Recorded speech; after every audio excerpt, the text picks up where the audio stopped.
કશ્મીરમાં તણાવ, ભારતે અમેરિકા સાથે કોઈ પણ ચર્ચાનો કર્યો સ્પષ્ટ ઇનકાર, અમેરિકા સાથે ચર્ચાના અહેવાલો વિદેશ મંત્રાલયે ફગાવ્યા.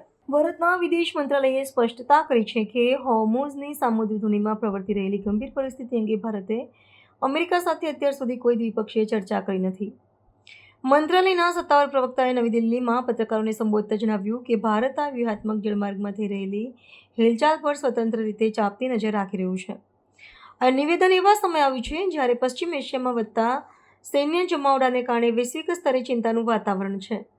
આ ભૌગોલિક અને રાજકીય સ્થિતિના વિશ્લેષણમાં જાણવા મળ્યું છે કે હોર્મુઝની સામુદ્રિક ધુની વિશ્વના ખનિજ તેલના વેપાર માટે અત્યંત મહત્વનો માર્ગ છે, જ્યાંથી ભારતનો મોટો હિસ્સો પસાર થાય છે. ભારતે કોઈપણ બાહ્ય દબાણ વગર પોતાની દરિયાઈ સુરક્ષા અને ઉર્જા હિતોનું રક્ષણ કરવા માટે નૌકાદળના જહાજોને તૈનાત કર્યા છે. વિદેશી મંત્રાલયનું આ વલણ સૂચવે છે કે ભારત આ ક્ષેત્રમાં કોઈ સૈન્ય ગઠબંધનનો હિસ્સો બનવાને બદલે પોતાની સ્વાયત્તતા જાળવી રાખવા માંગે છે. We are aware of this particular matter being discussed by several countries. We have not yet discussed it in bilateral setting.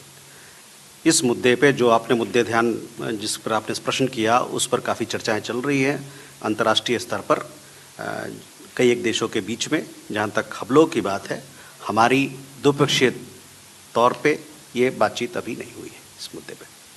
Thank you. And now 270. The also had a question about the navigation through Hormuz.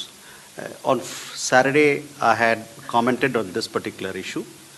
The situation remains there. We are in talks, so we continue with our discussions with several stakeholders in this regard.